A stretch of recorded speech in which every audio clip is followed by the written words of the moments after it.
It was something that I thought, let me explore this. Let me see if there's something there to be said that hasn't been said. I wasn't caught up in the nostalgia of it. I didn't necessarily want to go back and recreate past glories. What new can be said? And I think we came up with some fresh ideas. The one idea that did propel me was this idea of the Terminator evolving to a new level that we haven't seen before. And by the Terminator, I mean not the new guy, who's obviously a new creation, new powers, that sort of thing, but the Terminator we know and love, which is Arnold's Terminator, the T-800. Now, he's a character that just keeps coming back, relentlessly as this kind of phoenix. You destroy him and he comes back. But obviously it's a different one, right? So you have to buy into this conceit that there are a number of identical Arnold-based Terminator T-800s from the Skynet future that are sent back through time to do various missions. And to see how they each turn out differently, to me, was kind of intriguing. So one is programmed to kill. Remorseless, relentless. This was the first guy, obviously. No conscience, nothing. The blankness of his affect. Completely inhuman, even though he's meant to be an infiltrator, which is the big joke of the whole thing, because Arnold doesn't exactly blend, Then you've got the one that's designed, that's programmed for good. He's not innately good. He's programmed to be good. He doesn't even really want to be good. He'd rather kill people because it's simpler, and he's told not to, and he kind of resists it. And that's there's a little kind of ironic dark humor in movie 2 around that idea.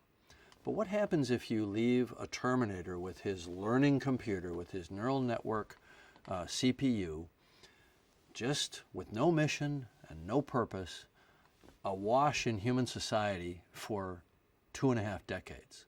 What happens to that guy? To me, that was interesting. Where does he wind up? His job is to try to study, try to mimic human behavior to the extent possible, to parrot the way people speak, to learn. We saw it right in the first film, the guy's yelling at him through the door of the hotel room, and he's got a number of answers, and he chooses one, and he says it, and it works. The guy goes away. We see him learning. It's kind of an intriguing idea. So I thought, let's follow that guy. How can a Terminator, how can a machine age? He's not all machine. He's a mixture of machine internal components and a human organic exterior. So of course he's going to age. He can't not age. Organic systems age. It's built into the cells. The telomeres of the cells get shorter, and the system ages. So of course a Terminator is going to age, right up until the part where his outer form dies, falls off, and then you've probably got half a century of this machine walking around.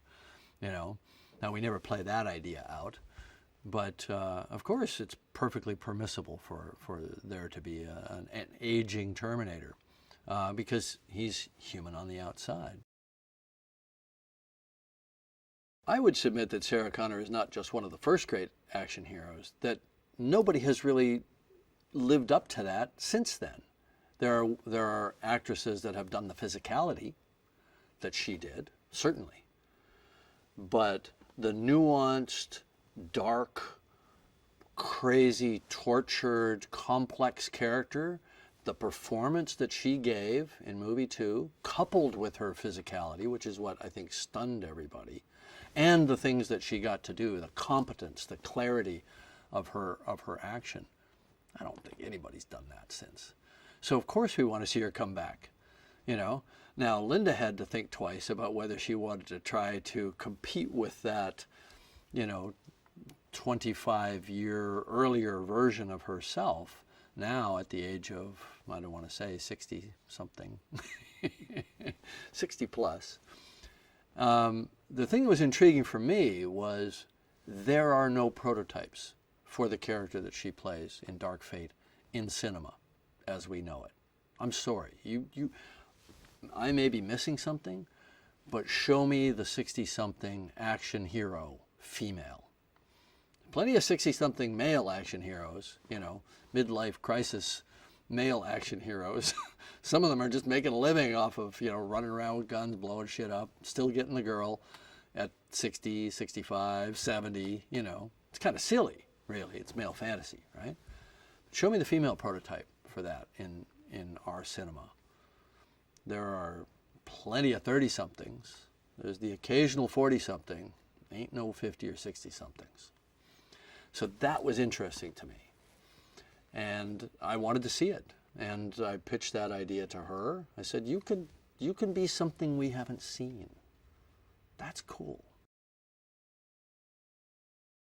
Well, Legion is the next Skynet, and I think the conceit here is that there is a natural tendency of the universe toward a certain outcome, and that given all the forces at work in human society and human technological development and the forcing factors driving us toward artificial intelligence, which all you have to do is talk to any of the experts on it right now. And everybody wants this. Everybody wants an artificial intelligence equal to humans to help us, to make money, to improve our defense systems and all that stuff. They're all driving toward it. Vladimir Putin has said the country that controls artificial superintelligence will control the world, quote unquote. I don't like it when dictators start talking about controlling the world, even if he's joking, which of course he wasn't.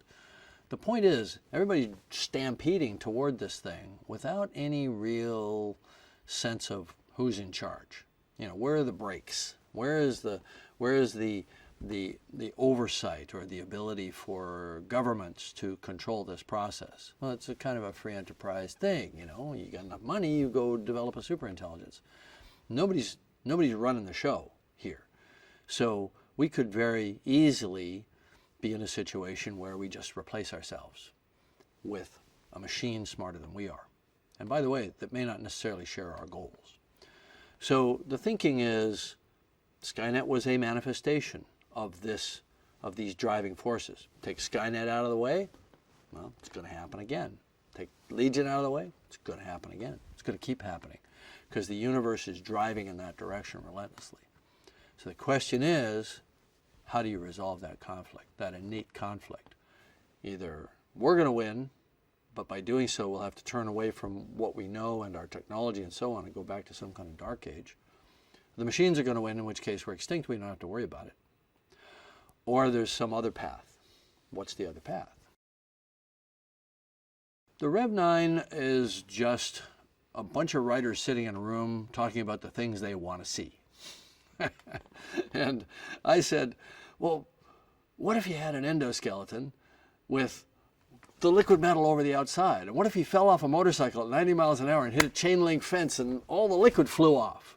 And all of a sudden there's an endoskeleton standing there and he's still coming after you. That'd be cool. Well, that scene's not in the movie, but something very much like it is. And I think Tim said, well, what if it's not an accident? What if they can divide on purpose? One can take this car, one can go on foot, they can fight independently, they're in constant communication. So that's a more formidable foe. So that's the path that we took. They can divide by choice. I think it would be great if audiences sort of asked themselves what their individual impact on the world might be. Which is why the Terminator said, do you believe in fate or do you believe that we change the future every second with the choices that we make? I love that moment for Arnold's character in this film. So we should all walk out of that movie and ask ourselves, are we making the future every second with every choice that we make? Hell yeah, we are. So make good choices, and value yourself. Value yourself and the impact that you have on the world, on the people around you. It's a butterfly effect, right? The choices that we make emanate outward, and through time may take on huge importance. Hey there, here's today's daily fact. That slightly scandalous charcoal drawing of a topless Kate Winslet in Titanic was drawn by none other than the director himself, James Cameron. Now, if you want something done right, sometimes you just need to do it yourself. Now remember to click here below to subscribe for more content, or on the side to watch another video.